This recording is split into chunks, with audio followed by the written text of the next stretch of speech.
Leader, standing by. Brian, are you there? I really am here. I am not a cat. Okay, dude, you've got a filter on.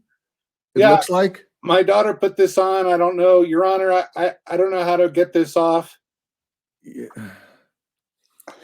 Do you know what my favorite part about that? Most people liked when he was saying I'm not a cat, but my favorite part was when he goes, I'm here, like he said, like I'm ready to go, almost as if to say, hey, I can't fix this, but I'll be happy to just keep sharing all my Yeah.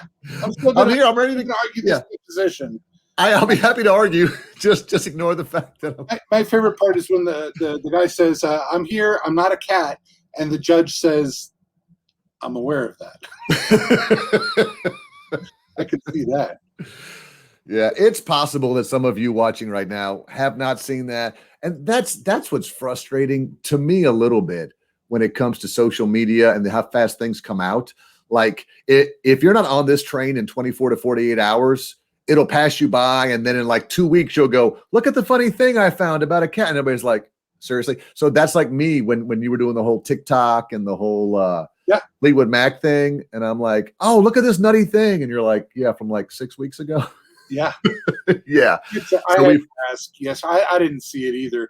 Our social media manager texted me and said, here's our Twitter post for the day. And it was referencing that and changing your filters. And I was like, I mean, it's a cute cat, but I didn't get it. So I had to ask. And then you finally got it? And then I finally got it. Well, how are things going out there in Denver? And by the way, we got a lot of folks that are joining us right now. Oh, you know what? Let's just jump ahead. Do we have it here? Do we have the video, buddy? Let's do a song. No, let's not do a song. Let's do this instead. Here we go. Before we even get started. Let's just go ahead and do it. It's right here. If you haven't seen it, we haven't even started the show yet. Here we go.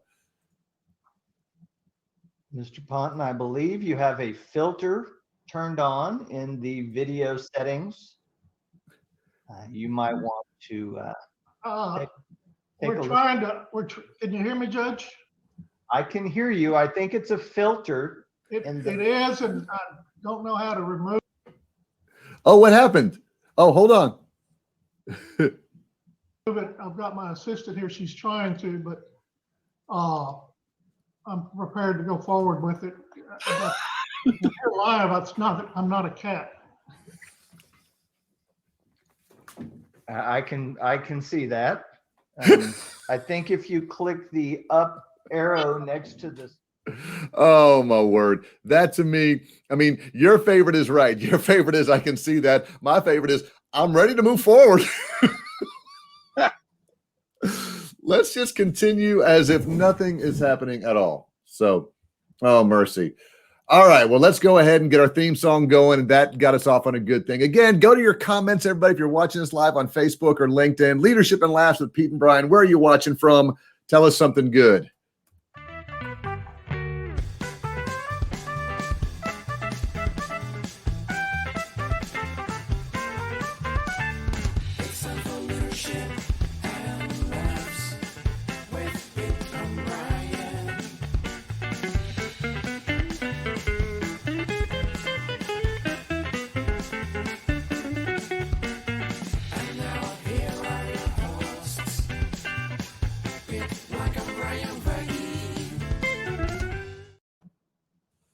What's happening? What's happening, Brian? Hi, everybody. Hi, Pete.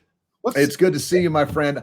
I'll tell you, there's sometimes when I'm looking forward to this so much because it hasn't been a bad week, but it's been a little busy so far. Yeah. And you would think that I'd be going, oh, you look good, by the way. You would think that I'd be going, man, I got to do this hour-long thing with Brian, and we got to do this stuff. On the other hand, I just look forward to it, man. I just look forward to you putting a smile on my face. Give me some goods. This is I look forward to it every week. We had a great show last week with our good friend Michael Lyons. Yep. And now I'm a little worried that my glasses are showing what's on my computer screen to viewing. Can you see my show doc is right up there. They're going to see the answers to our over/under quiz later. Hey, real funny story. My wife will hate that I did this, but the other morning the sunrise was beautiful. Sunrise was beautiful.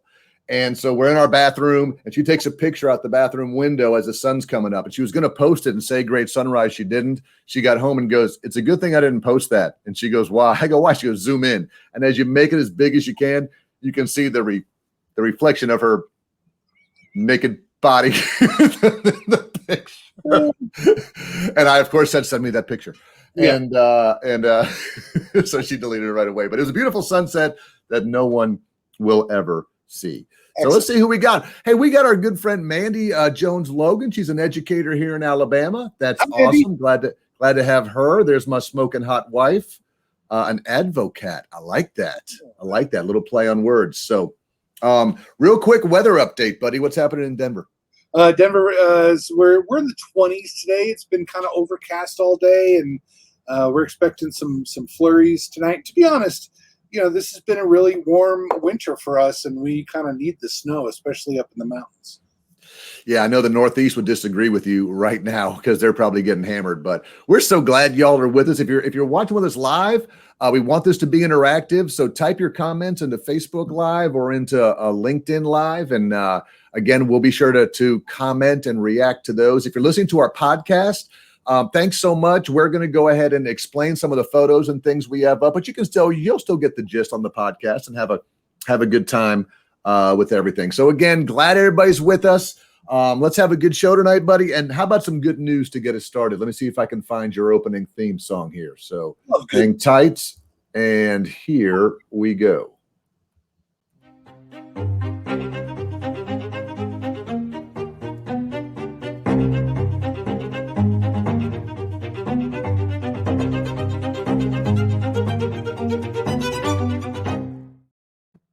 One of my favorite times of the day is leading off with Brian. Do you remember when we recorded that with our cellos?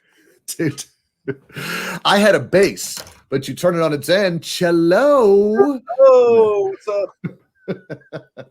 So, all right, buddy, give us some good news, man. Tell us something to be happy about tonight. Let's lead off. It's so important sometimes to just kind of sift through all of the just kind of awfulness that's going on in the world and be able to find and celebrate some of the good stories. And that's what we like to lead off with. So, from a leadership perspective, Pete, how often have we been told or heard advice that says, trust your gut?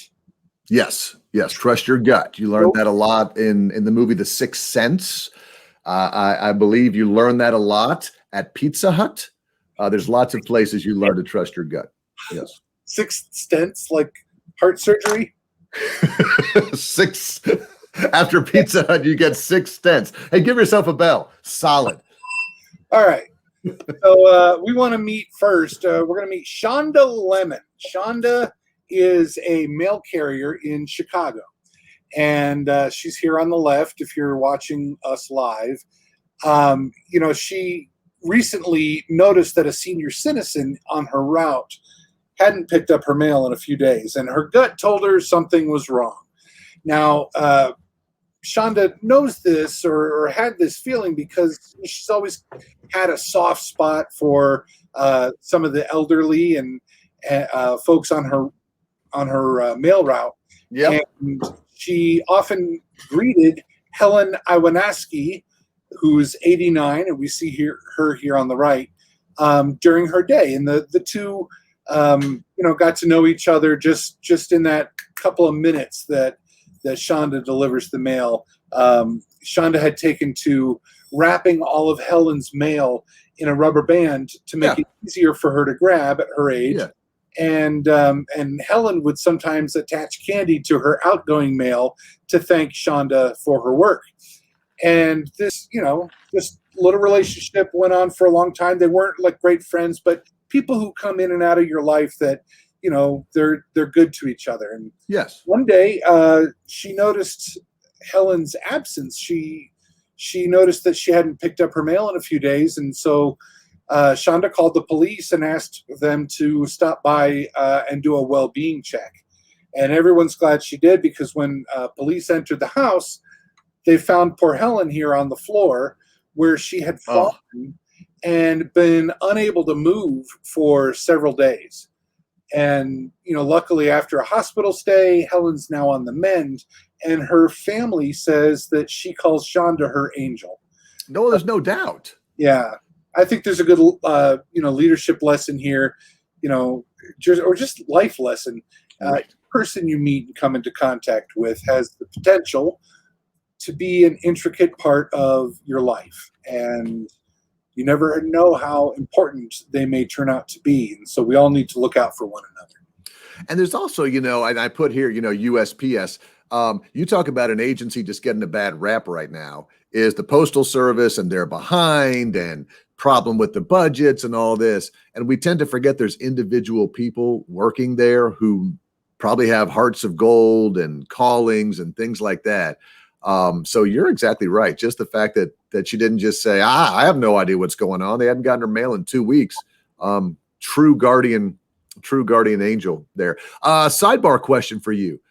Did you ever, growing up, because you grew up in Florida as well, at least part of it, did you know your mailman or mail woman or mail person by name? In and out of the years, yes. When I was a little kid, I don't remember knowing the mail person's name, but Right.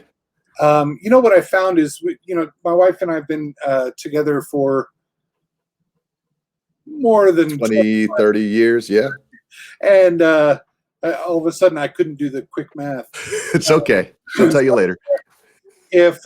But depending on the home we had, whether it was a mailbox that was, on the street, Yep. or a mailbox that somebody walked up to and put the mail in, those are the people that we wound up actually knowing and saying hello to, and, good to see you, and that kind of thing.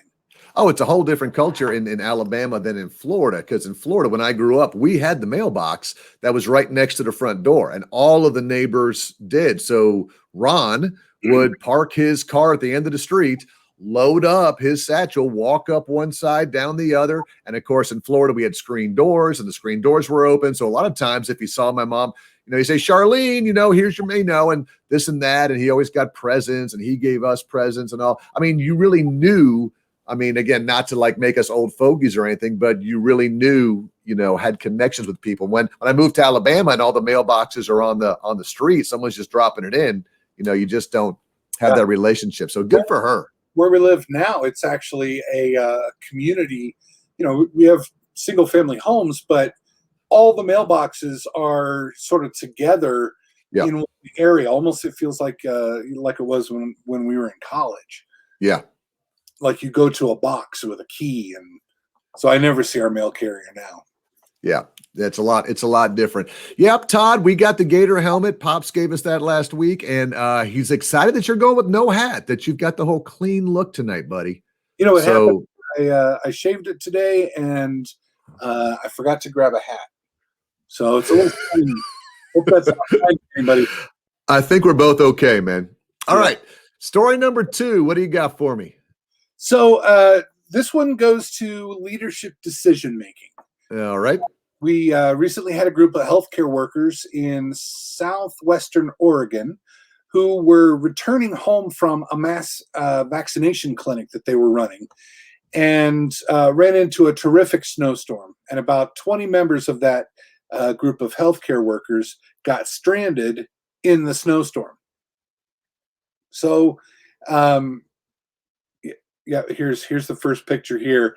And when the snowstorm stranded the workers and a bunch of other drivers, they realized that they had 6 leftover doses of the COVID-19 vaccine that were now in danger of expiring, and they didn't want them to go bad. So they made the decision to, they wanted to make sure that, they didn't waste a single dose of the vaccine. Absolutely.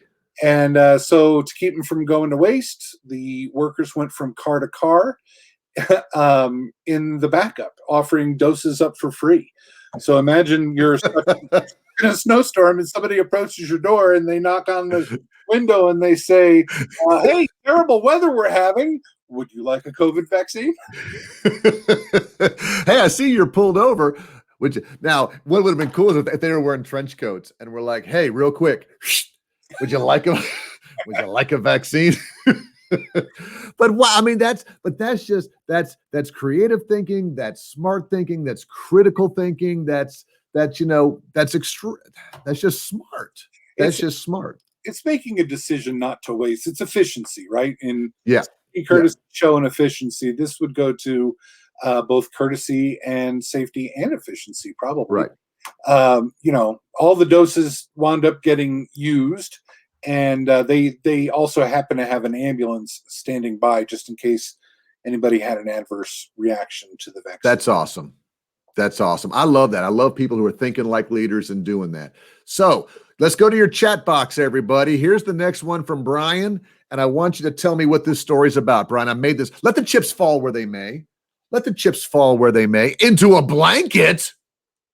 Let the chips fall where they may. What do you think this is all about? Go ahead and type that in the comments as we're getting ready for. Of course, my wife works for medical, and says, don't waste the doses. She's smart. Yeah.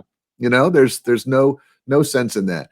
Brian, you go ahead and get us started in case people aren't sure where they're going to let the chips fall where they may. Into a blanket. What do you think? Nobody wants to those out there to play. There's 12. All right. I like that, Jilly Jill. Jilly Jill is saying maybe it's got something to do with the Super Bowl and the Matthew McConaughey sort of story about Doritos and chips. That could be it. That could be it. What about Mandy? Maybe the chips fall where they may into a picnic. Someone's getting closer. And finally, leave it to my smart daughter. And I don't know why she thinks it's a Snuggie, but you're the closest one. My wife, who's a raging gambleaholic at a casino. Caleb, I like that. Bitcoin. Let the chips fall where they may. I like that, Al. You're thinking poker chips too? Yep. Brian, what's it about, buddy? Pete, this is about a woman in Detroit who is creating much needed warmth for the homeless. That's the blanket part, using potato chip bags. Bam. This is true. So in this story, we're going to meet Eridajere Olita. Eridajere got the idea. She's an environmental activist there in Detroit. She got the idea from another environmental activist in the UK. And the idea is brilliantly simple. She takes potato chip bags, she cleans them, cuts them up, attaches them together, and irons them out. And then uses the used chip bags she lines them with plastic and then uses those to create sleeping bags that have a foil lining to create an emergency blanket that could help save someone's life, and it reflects body heat. So it's recycling, it's helping the homeless, it's just assisting people in her community and saving lives. The sleeping bags wind up being durable, waterproof, and extremely lightweight, sort of like those emergency blankets that our EMT friends use. And she says it takes about 150 used snack bags to make a single sleeping bag. Stop it. 150? 150 chip bags, and she's already made 60 sleeping bags. And does it happen to say how long it takes to make one? Is that anywhere in the news story? Because I would think by the time, I got to get 150 bags, I've got to iron them. Then does she lines them with foil. Somehow she connects them by sewing or something like that. You're talking just to make one blanket. I'm guessing 16 hours maybe of labor, 8 hours of labor. I don't. Something like that. I just saw Jill's comment there. You should put that up. That's an excellent point, Jill. Yeah. Yeah. You're exactly right. Yeah. Full snack. Yeah. What if they're the little Cheez-It, 2 ounces? Yeah. I know, Caleb. That's a lot of chips, buddy. And this is the leadership lesson, Brian. This is why I love these stories. No idea is too dumb or stupid, especially if it's got a good ending to it, especially if you're adding it to somebody else. I can imagine her friends when she goes, I'm going to take, hey, send me all of your chip bags. I'm going to make a blanket. You know, the first thing you're going to do is raise your eyebrows and what are you going to do? But man, I bet you for people who receive those, and there's some chip bags that I've tried to open, you know, and so I can imagine that they're pretty, I wonder pretty secure. You know, How loud they are. Some of them get pretty crinkly. Yes. So you're When you roll. just crinkle. Yeah, man, great story. Great story. So again, leadership lessons from all of these, buddy, are you know, for the USPS story, look out for other people. Same thing goes true with the vaccinating people and just keeping your eyes open. All of these seem to be the common theme of keep your eyes open for the needs of other people. Yep. I don't know if that's where you were going tonight, but nope, that's the category that they all fall into. thanks, man. You got us rocking and rolling today. Let's get started with some controversy because this is fun. This is where you get engaged with us. We're going to do a little segment. We've only done this segment once before, and this segment is called Lead It or Leave It. We'll explain what it's all about in a second.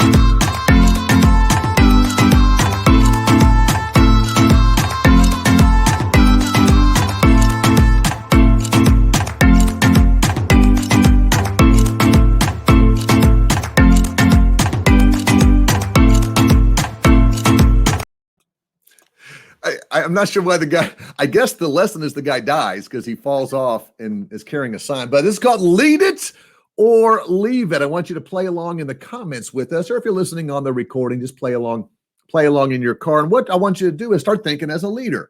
Start thinking. I'm going to give you 3 scenarios here, Brian. Let's get ready to play along. And I'm going to talk to you, give you all the information. Then I'm going to say, are you going to lead it or are you going to leave it? And that's when you'll leave your comments if you're going to lead it or leave it and see what people decide to do. So let me share the screen here. This is one of the Super Bowl commercials, if you recall. And there was a very short commercial all about Inspiration 4, Brian. Inspiration 4. This is going to be the first all-civilian mission to space. And I actually saw this story weeks ago on the Today Show in 17 days. By the way, if you want to go and be selected and hopefully get your name in the hat to be one of the first all-civilian missions to space, you can see our countdown here. We've got 17 days left. So you got 17 days left to put your name in the hat. And this is what you've got here is you've got a friend of Elon Musk, and his name is Jared Isaacman. And he's going to be the commander. He's a pilot, and he's got a lot of experience. He's also the CEO of a thing called Shift for Payments. He's a pilot and an adventurer. And the other good news about this, Brian, is they're raising money for charity. So they're going to try and raise money for St. Jude Children's Research Hospital. This milestone represents a new era for human spaceflight and exploration. So if you're watching this on video, you can see here's what the spaceship's going to look like. I don't think it's going to be up very long. It's going to go up, circle the Earth, I think, and then come back down. And these are the 4 positions on the crew. And it says here, we've saved a seat for you, Brian. Generosity. So everybody who donates, I think, to St. Jude's, I think they may pick somebody out of there. Then prosperity means if you start this thing he's got called a Shift for Shop and do that, they'll do that. There's a Hope one, and then there's one for him on leadership. So here's my question for you, Brian, and for everybody who's listening and watching. Your CEO of your organization says, hey, this would be great for you to represent us. Why don't you donate $5 to St. Jude's, Children's Hospital and get your name in the hat? And then your name gets selected. So you're going to go on this civilian flight on this rocket up into space. Are you going to lead it and say, yes, I will do this? I want to go up with these 4 strangers with no astronauts and lead the way. Or are you going to leave it and say, I'll donate, but please, for the love of everything, do not pick my name out of a hat? Brian, are you going to lead it or are you going to leave it? I'm glad you put it that way, Pete, because this one for me is a hard leave it. Okay. Why? I will donate. I will appreciate anyone who goes. I'll probably watch the launch, but I will absolutely not. I have no interest in in going to space as such. And Why not? That's what leaders do. Leaders take the first step. Leaders go above and beyond. Leaders take calculated risks. leaders are needed here on terra firma, Pete. I'll fly in an airplane. I would jump out of an airplane, but I have no desire to. But the other thing, I'm not sure I would fit in those chairs. So, to me, Let me go back. How long? Yeah, how long we got to sit in there? one of the you have to be able to fit through the crew door. So I'm out. For this reason, I'm Shark Tank. You are one of the few people, my friend, who is doing that. Because no, your buddy Jill is not going. She's saying leave it. Look at Mandy being the courageous leader. She's going to go out there and do it. My smoking hot wife said she had a chance to ride in a blimp once, but she was scared and waited too long and it got too windy. When else will you have a chance to ride in a blimp? She won't. Don't let these once-in-a-lifetime chances pass you by. Yeah, Brian, you were selected. There were hundreds of thousands of people who put their names in and gave money, and they chose you, and you're still going to say, leave it? A list as long as your arm of employees and coworkers at my organization who would be much, much better suited. Oh, Matt, look at my daughter. My daughter's going to go. Absolutely. Jonathan, you're going to go. Caleb says, I know a few civilians and I don't want to die lost in space with some of them. Okay, good. He's going to leave it. Jeff has seen the movie Gravity. Yeah, but what was Gravity. Yeah, it's a good point. Look at that. Has it. Jennifer's leading it. Deb's going to lead it. We've got some absolutely motivated leaders out there. Brian, I have to agree with you, buddy. I'm going to throw myself out there. I'm going to leave it. It's also not my cup of tea. I'm not going to be doing that. All right, let's go to our next one, buddy. Let's go to our next one. Hey, what's your favorite pancake syrup? Oh, I didn't know you were going to ask this, and I don't know where this is going, but I'm going to tell you right now. I used to love to go with my dad. He would take us to International House of Pancakes when we were little, and I would get the boysenberry syrup. I couldn't tell you what a boysenberry is. I wouldn't know a boysenberry if somebody shoved one up my nose, but I'm here to say that boysenberry syrup at the International House of Pancakes was always my favorite. That is excellent, and thank you for ruining our bit. I could care less about what syrup you get at IHOP. When you go to Kroger, what is your favorite brand of syrup that you bring home? So much for show prep. Favorite brand? I'm not brand loyal to it. You're not? No. All right. Well, let me see what I got here. Let me throw this. Hold on. Wait. What happened? I like the great stuff. All right. Let's talk about Aunt Jemima. All right. Probably about, I don't know, it has to be close to a year ago now. We're getting much better at inclusivity around some of our products that we're finding. So if you remember Uncle Ben's rice, they got pulled from they didn't pull it, but they're changing the name.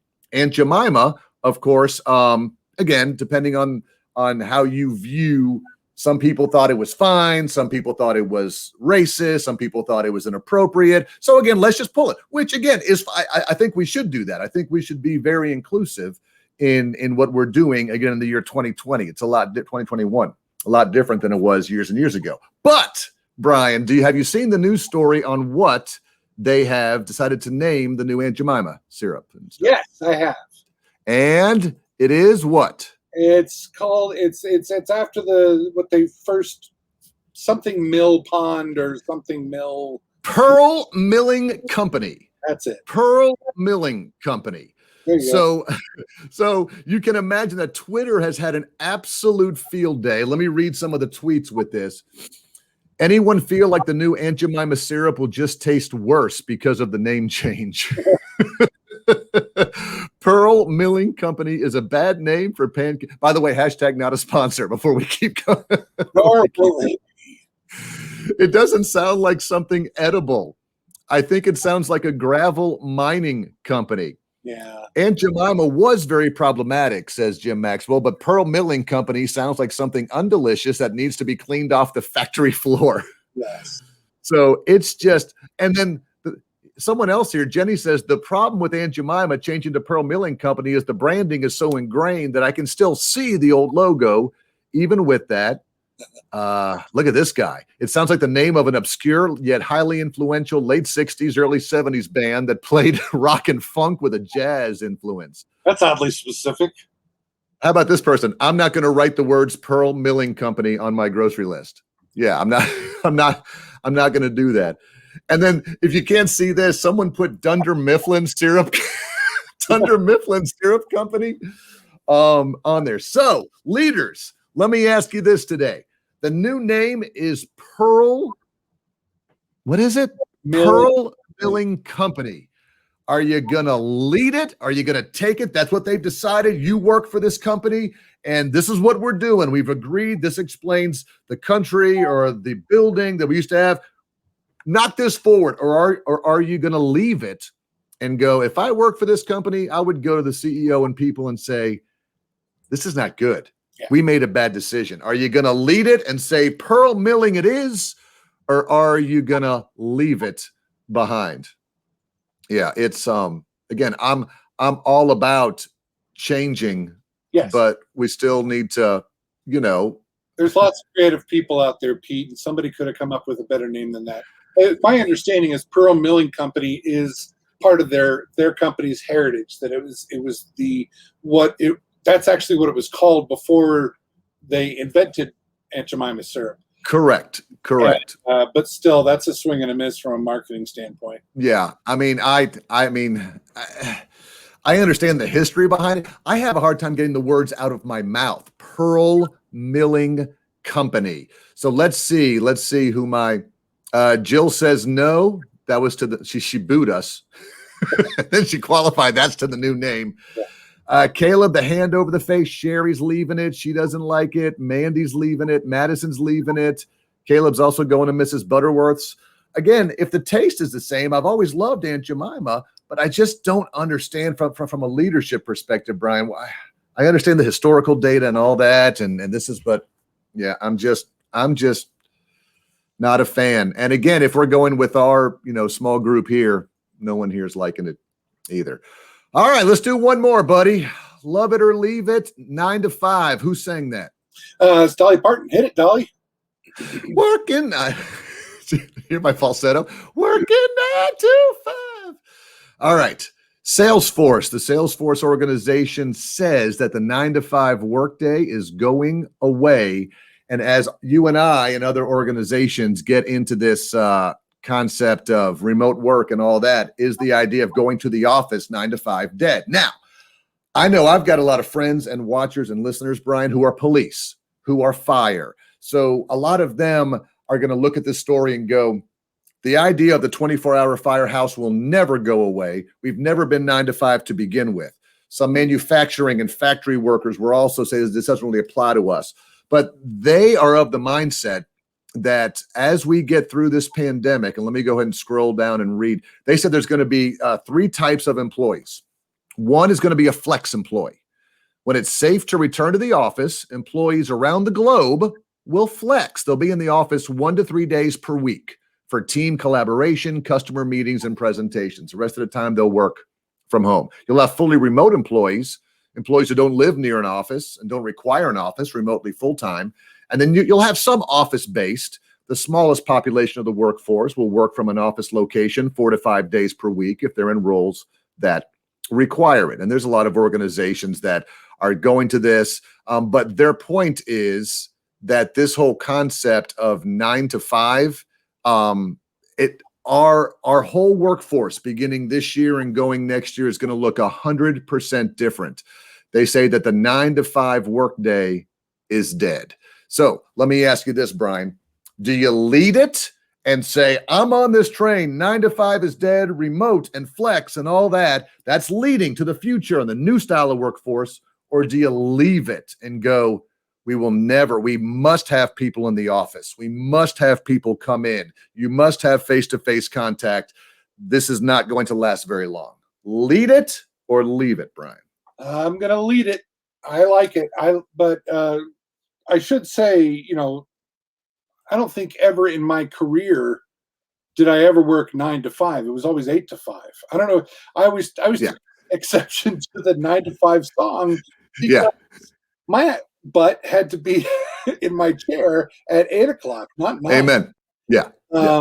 But no, I think even after the pandemic is over, I think the by and large, for the majority of Americans, I think our work hours and work style and work locations have changed forever. Yeah. I mean, my daughter works in education, so it's going to look a little bit different. Again, Jill says kids aren't in school, people can't work, 9 to 5. So again, a lot of us homeschooling and what's going on. Jill's going to lead it. Let's be more flexible. Of course, my daughter, who works in education, says leave it. She's an extrovert. She likes the face-to-face. She likes the collaboration. Caleb's okay with this flexible future. He's going to take it. Jennifer says for the future. My buddy Jonathan, who works in the fire department, actually says lead it, which is interesting. We get so stuck in these ruts and routines of we have to do things a certain way. They've always done it this way. How do you do public safety there? Mandy says lead it. There's value there. So again, what does it look like for people working from home? Absolutely. Our buddy Deb, who works for an unofficial cruise line that's very magical, already did remote work before the pandemic. She's gonna lead it. And my wife chimes in and says she's got to vacate her office by the end of the week. They've been told in her marketing department, you are working from home. However, she says there's still the challenge to convince people who are working in the office that you're working just as hard, if not harder, from home. Brian, do you buy into that, or is your culture so remote already that there's not this burden of proof that you have to have? No, I think there is part. I mean, for me, I've been working remotely for years, and but my boss will still, rightly so, poke me and say, "Hey, are you working today? I haven't heard from you, haven't gotten anything from you." So it's not that I have to, prove it. We don't have sign in and sign outs, but I still have projects that need to be done. Throw Michael Lyons' comment up there. He says, "Lead it, but we'll still need balance." And I found that to be true as well, because even if it's a hybrid where you're working at home 3 days and going to the office 2 days, something like that, we still need. I still need to walk away from my work computer at the end of the day, or else I could just live in here like a hobbit. Well, live down there. You're actually in the basement. Right. And just again, for those of you who just need the full picture, there he is. Look at that. Look at your workspace. It's speaking of Disney magic. Oh man. Couple quick comments here. Again, Caleb says that sometimes he does more work at home than he does in the office, but the day never seems to end at 5. You work into the evening, and that's where that kind of work-life balance can be a struggle. And our buddy Jill says right now with schools we're a little different down here in Alabama. We've been back to school. We're doing a hybrid model, Jill, but I know in certain states and places, they haven't even been back in the classroom yet. And that can be frustrating as you're raising young kids. So thank you all for sharing. Lead it and leave it. That's just fires me up, gets us going. You know what, Brian? Let's play the world famous game show, shall we?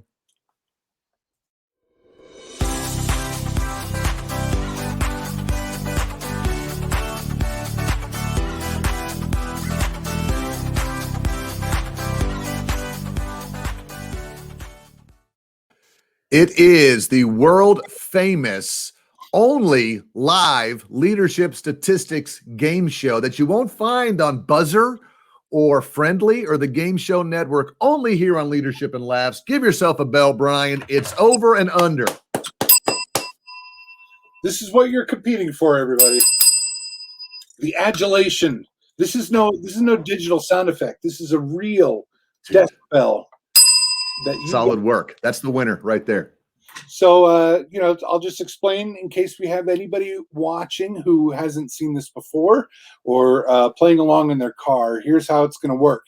I will present Pete and our listeners with a few interesting and timely statistics, and you're going to have to decide if the actual number is over or under the line that I give you. Dude, So you explained it perfectly. Well done, succinct. Your tone was excellent. Best job ever. thanks for that feedback. You're welcome, man. All right. So we're continuing our Leadership and Laughs deep dive into one of my favorite subjects, which is customer service. And we're kind of going through this study that was released recently by the Northridge Group called State of Customer Service Excellence. Okay. And as a reminder, this was for 2020, so it does factor in all kinds of data related to the COVID-19 pandemic. I thought you were going Dave Letterman there. As a reminder, this is an exhibition, not a competition. So please, no wagering. All right. So it's from 2020. Yeah. So last week we talked about customer contact channels, things like phone, online chat, social media, company website, email, etc. And we talked about how those different channels can impact the customer's experience when contacting your organization. So, one thing that we look at as corporations here is, the customer service experience and something called customer effort. How hard is it for your customers to contact you and get a resolution to their issues? So this week, we'll take a closer look at what could happen when customers do have a difficult time using those channels and can't get their issues resolved in a timely and satisfactory manner. All right. How about that? And the goal is 3 out of 3. We're going to hear about some negative things and how the effort, and we're going to see how the customers react. I'm going to throw you a zinger. You ready for this? Do it. I have 3 main bullets, but the second one is a 2-parter. Okay. All right. Okay. I'm in. An opportunity for an extra bell, everybody. Okay. Well done. So, number 1, this takes a look at, if their issue isn't resolved in the first contact, how long will customers wait before trying a different contact channel? Choices are a week or more, a day, or an hour or less. So the question is, what % of customers said they would wait an hour or less before trying another channel? Over or under 50%? Okay. I had 30 in my mind. Under an hour. Okay. Here's my thought process. Fire off an email. I fire off an email. I don't get a response, or I don't get the response that I'm looking for, or am I not getting any communication, or am I getting communication? I don't like it, and I'm going to a second channel. Both of those things. So if you contact an organization, a company, and you're not able to get a issue on the first contact, how long will a customer wait? Will they wait a week or more, a day, or how many will actually wait an hour or less? Over or under 55%? It's going to be under, and I'll tell you why. It's because I'm so upset in the moment. I'm so angry. I do that, and I got something else to do now. I've got to eat lunch. I've got to go somewhere else. I've got to do that. So I'm going to wait, and then by the time the day happens or whatever, maybe I've gotten a little calmer. It hasn't been satisfied, all that. And I think I'm in the absolute minority, because if you look here, Sherry is over, Madison's over, Jeff is over, Michael is over, Mandy is over. You all think people have no patience whatsoever. Luckily, my buddy Jake is taking the under with me, as is Jill. And look at Logan. Do your homework, son. What are you doing? He's taking the under, and Caleb's taking the under. I don't know, buddy. I have more trust in people that they're not so cranky and so angry that over 55% of people are going to go to a second channel within an hour. I think we have better things to do. I'm taking the under. I'm sticking with it. And Todd is taking the O to the V to the E to the R. Okay, well done. Brian? Meininger gets the bell. The overs get the bell. All of you need to Customers- get some grace and some Nope. patience and some Customers ain't flex. got no chill. 55% is the number. 55% of customers will wait an hour or less to switch to a different channel if their issue is still unresolved, which drives up customer effort, and that also ripples out to unnecessary costs for business. Well, So- aren't you going to be even more frustrated then because you tried one channel and didn't get it? Now you're trying the second channel, and now I'm getting even more angry. So now the fact that the company didn't resolve it the first time, I'm trying a second time, and I'm just, Yep. Thank you, Mandy. Thank you, Mandy. People are great. People be great. Todd, little Gary Samuels. Yes. All right. 0 for 1. If you're the overs, you are 1 for 1. Keep it coming, Brian. All right, so this is a two-parter. There's an opportunity to win an extra bell in this Okay. question. The question was asked, how easy is it for customers to get their issues handled efficiently? How easy is it for customers to get their issues handled efficiently? And they asked this question to customers and to business leaders. So here's our two questions. Part one. Okay. What percentage of customers said that it was actually difficult or very difficult to have their issues handled effectively? Yes. So we're talking about people who said it wasn't easy. It wasn't, Right. Like on the Likert scale, on a 5-point scale. Yeah. It wasn't easy. Easy. It wasn't very easy. It wasn't moderate. It was difficult or very difficult to have their answers or issues handled effectively and efficiently. Over or under 10%. First of all, you must have known we had an IO psychologist in the audience tonight for you to break out Likert scale, and you're fighting. Well done. Did you say 10%? 10%. All right. I'm going to take the over because Here's what I'm so very easy and easy are going to be it's like a bell curve, right? Right. So we're talking difficult or very difficult, 10% customer. No, I'm taking the over. I'm taking the over. I think that more people are saying it. So if I take the over, I'm saying more than 10% say that it was either very bad or bad on a 1 or 2 of me getting anything today. It's got to be more than 10% because you just got done saying that people are cranky. So, over. Jeff's taking the over. Sherry, over. Go ahead. Lay it on us, buddy. No one's playing your silly little game of going under 10%. It is over. Thank you. Whew. It's actually 11%. Now, here's the interesting part. What percentage of business leaders said that it was difficult or very difficult for their customers to have their issues handled effectively? They're going to say 10%. Go ahead. Same line, over or under 10%.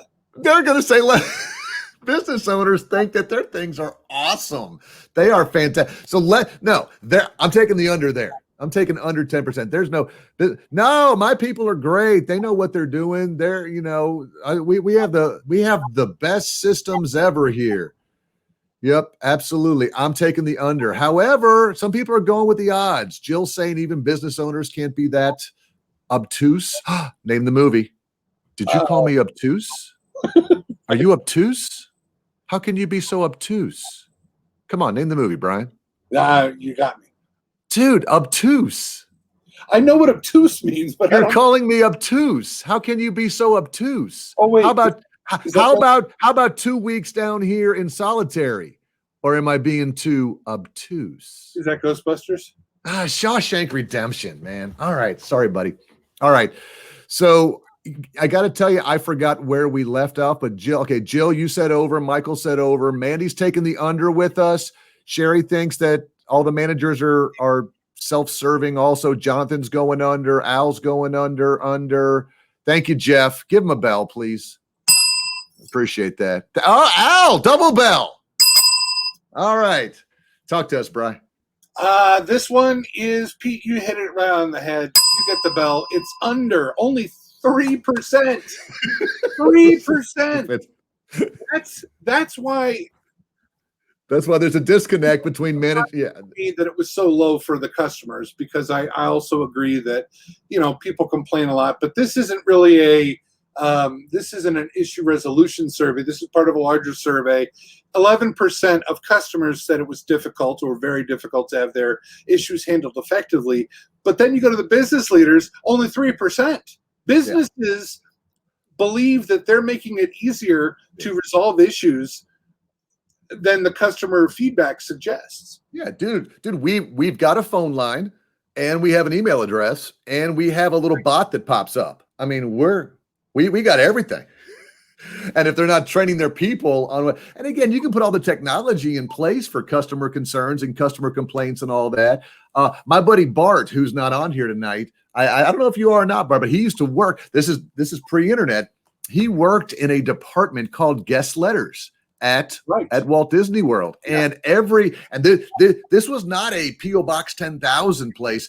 Every resort had their own guest letters department, and they had teams of 3 and 4 who were trained and whose full-time job was to collect all the mail from all the complaints and work through and figure out how to, again, resolve some of these customer issues. And it's so much easier now, Bri, with technology, and we're still dropping the ball. We're still dropping the ball. So, all right, let me try and go. I think I'm 1 for 3. You got one more? All right, one more. Here we go. This is the last one. Okay. What percentage of customers said they will consider switching to a competitor after just one negative customer experience? Over or under 45%. So what percentage of customers said they will actually consider switching to your competitor if they visit your company and have just one negative customer service experience? Well, are we talking Twitter content, or are we talking real life? Because again, we're in cancel culture right now. We're in, I don't like what this spokesperson or this person did, so I'm going to not get this brand of shirt anymore and get this brand of shirt. So no, it's not that. It's more, I've had a poor customer service experience. I had to wait too long. I didn't get the answer I wanted. Nothing about, the CEO suggested that. Okay. Well, I mean, let's just use the good old fashioned Home Depot and Lowe's hashtag not a sponsor.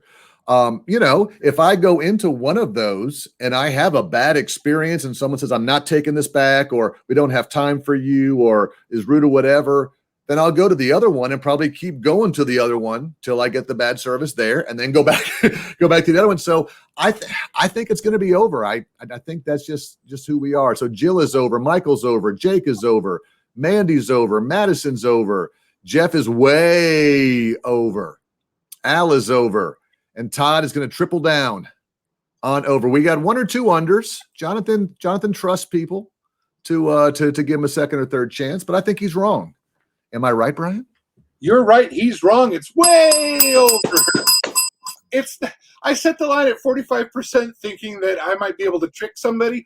Oh, no, it's way over. 73% of customers said they will actually consider switching to your competitor after just one negative customer service experience. Gravy. So this data shows us that, even one poor service experience can adversely impact, brand loyalty for your organization, and just, create a whole ripple effect of challenges for your company.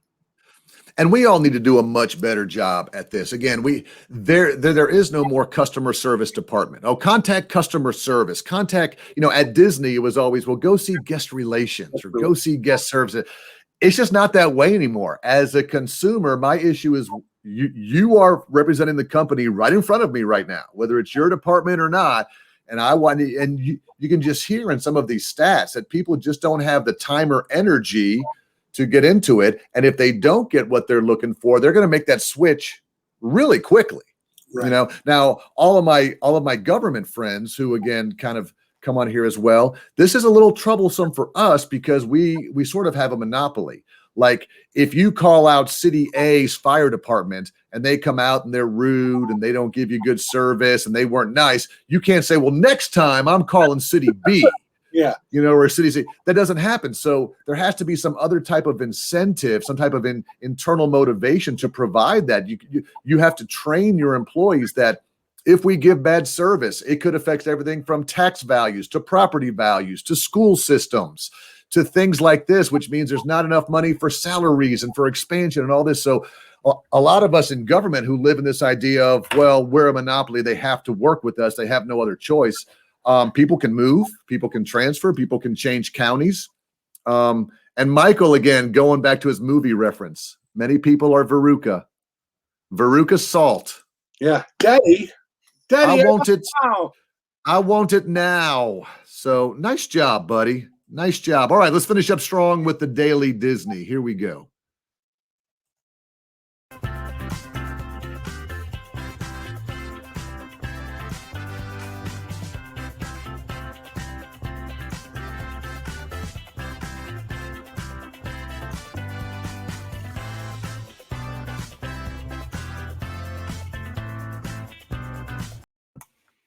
Does this make my face look fat? A little bit. No, look at that. It's I can see your computer in the there you go. Now it's back. Oh no, all right. That's not gonna work. That's not going to work either. All right, real quick. Here we go. Tonight's lesson you see in the bottom, Brian. What does it say on the scroll, my friend? On the little crayon, if you will, if you're in the industry, or the scroll, it says that Disney, sometimes you have to pay your dues. And that's the lesson today, Brian, is paying your dues. Just real quick, my story that most people know is my degree was in broadcasting. So I worked up here in Birmingham, but then I wanted to go work for Walt Disney World. I worked there over the summer. I wanted to do a career change. So, I emailed them my resume. I mailed them my resume. I called them, all that stuff. Will you hire me? No, no, no. And so I just went down anyways and sort of worked my way up. Had a great 13 years, full cycle, came back to Birmingham, all that kind of stuff. But wanted to show you this picture. I found an old box of Disney stuff in my attic. And I'm actually starting this new thing on LinkedIn and Facebook called Disney Attic Box. And every week I'm going to pull an item, either a pin or a takeaway of some kind, and tell a leadership lesson behind it. So I pulled out the old Disney Attic Box today, Brian. And here is what I found. Let me get a picture of it here. There it is. It's the old rejection letter. All right. So this is dated 1994. All right. Dear Peter, thank you for your interest in joining the cast of Walt Disney World. We've carefully reviewed your background and feel we don't have an opening suitable for your qualifications at this time. And this was back in April of 94. Well, I moved down there in May of 94 and started working at the Great Movie Ride. So they didn't have a professional position for me. So I just went down there and worked at the time, Brian, I think it was $5.65 an hour. And worked in attractions and worked my way up. And just kind of the lesson, I'll tell you who it is later. I blocked it. I'll tell you who the recruiter was. But it's just a reminder, hopefully, to all of us that, we're going to get rejected in life. We're going to be told we're not good enough for this. We're not good enough for that. You're not ready. And I think, again, just sometimes paying your dues, doing the best job with the job you have, you can't expect, I talk to my daughter all the time about this. She says, one day I think I may want to work up into school administration and principals and all that. But she doesn't say I want it next year. She doesn't say I want it in 2 years. She knows that there's a process you have to go through. Now, not with every organization, but with a lot. So I just wanted to motivate everybody today that, sometimes if you're not where you want to be right now, it'll get there. You'll get there, but you may have to pay your dues. I had to do it at Disney. Brian, the whole culture at Disney is a pay your dues kind of culture and kind of work your way up. And it's still kind of that way today. Yep. My wife wanted me to remind everybody that I was part-time temporary, which means I didn't even have insurance. I had no insurance, no benefits, and went down there to pay my dues. So, you're going to get the those rejections, but just keep on going. What's the biggest? Have you had a rejection or a letter, or you're not good enough yet, and you've really forced your way into it yet? I had the almost the same exact experience as you. When I was in college, I worked at a Disney store in Gainesville, Florida. And when I graduated from the University of Florida with my degree in history, I walked up the ramp at casting and I said, "What is that?" That was a mistake. Sorry. Yeah, I said, what can I be the director of? And, yeah. Was laughed out of the building, and I was like, "Hey, I've got a 4-year degree here. Let's get right. It's time for me to be the vice president of something." I've got a college degree, buddy. I'm ready to go. So worked my way up from started as an admin professional, as secretary. Actually, I started as not even a Disney cast member. I was a temporary office temp.